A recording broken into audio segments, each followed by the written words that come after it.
Hello all! For our food sustainability project, we are going to make a nice batch of fried rice. Wholesome, healthy, delicious.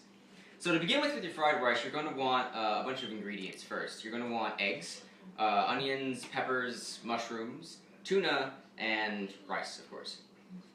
You're also going to want 4 other spices. You're going to want ginger, garlic, salt, and pepper. You're also going to want a normal household item, just regular old coconut or sesame oil. Now, for our purposes, to keep things down, we have the vegetables and the eggs. All come from the farmer's market. For the remainder of it, for the mushrooms, the tuna, and the fried rice, these all came from store-bought places. Giant. They're organic, healthy. All right. To start off with, you're going to want to pour your oil into the pan and just preheat it until it's nice and warm. After that, you're going to want to take your chopped or your veggies and you're going to want to chop them. Then you're going to add the veggies and, of course, the mushrooms, which in this case has been pre-chopped because it's store-bought, into the pan. Now, once you sort of saute them a little bit, get them nice and caramelized, then you're going to want to add in rice and your eggs. Of course, you're going to want to just do what you normally do with eggs and just mix them all up. Once there's been cooking for about 5 minutes until everything's sort of nice and warm and pretty juicy, then you're going to want to add in your spices. You're going to want to add in your fresh ginger, your garlic, and a pinch of salt and a pinch of pepper. Once that fried rice has been going and it's been done for about 5 minutes, you're going to want to then add in your final ingredient, which is going to be the tuna. Tuna, of course, pre-cooked, so it's not really much of a deal. You just sort of throw it in and wait until everything's nice and warm, and voila, you have your fried rice.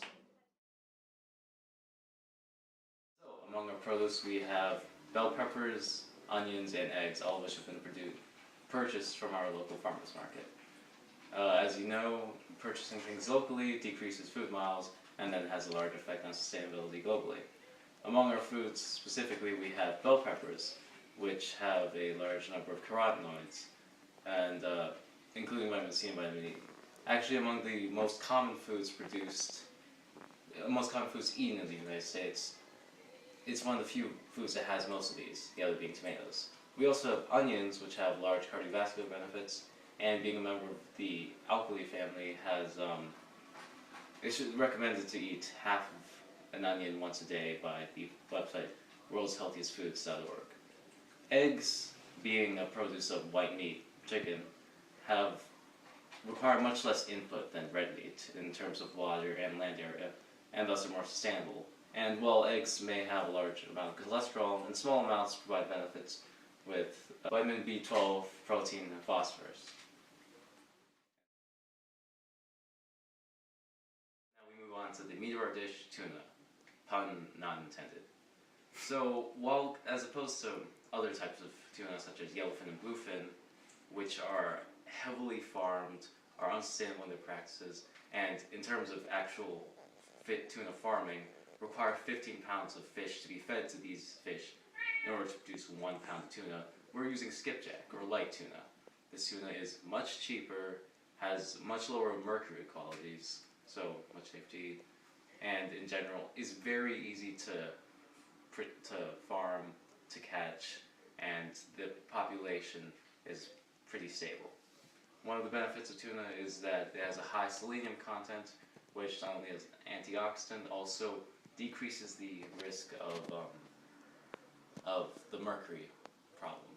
It also has high protein, and as opposed to other forms of red meat, or as opposed to red meat, it's much more sustainable. Food Drive actually recommends donating tuna as opposed to other forms of canned meat like red meat because of the higher nutrition, lower price, and in general you get more servings from it.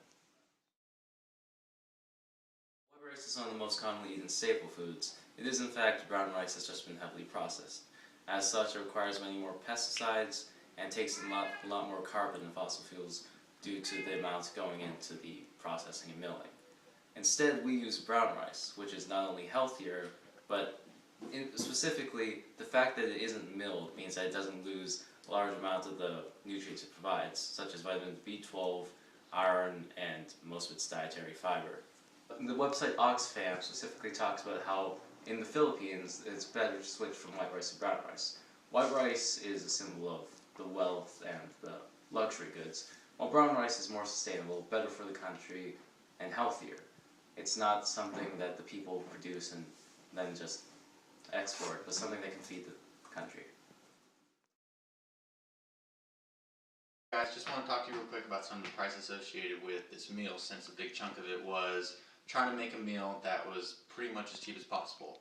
The big item on the list was probably the brown rice. The bag I purchased was a 50 servings bag for $5.49, which when you calculate it out as price per serving is only 11 cents, so it's a pretty good deal.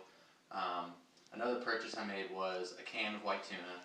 The can of tuna we got was 4 servings for $1.99, and that works out to only be 50 cents a serving. Also a really great deal because you're getting quality protein for a really cheap price. Next I purchased from the farmer's market 18 pack of eggs, so they're all locally grown, really great quality, for $2.79. That works out to only being 16 cents an egg. Also, great source of protein, super cheap. The other 3 costs were the onions, bell peppers, and mushrooms. The onions I got for $1.15. Both bell peppers were $1.50 each, and then the pack of mushrooms was only $1.99.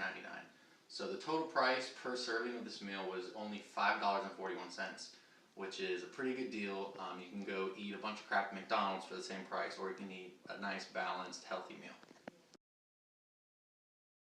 All the cooking, you're left with a wok full of fried rice with veggies and tuna. You know, this could easily feed a family of 6 or 7, and honestly, it just tastes great.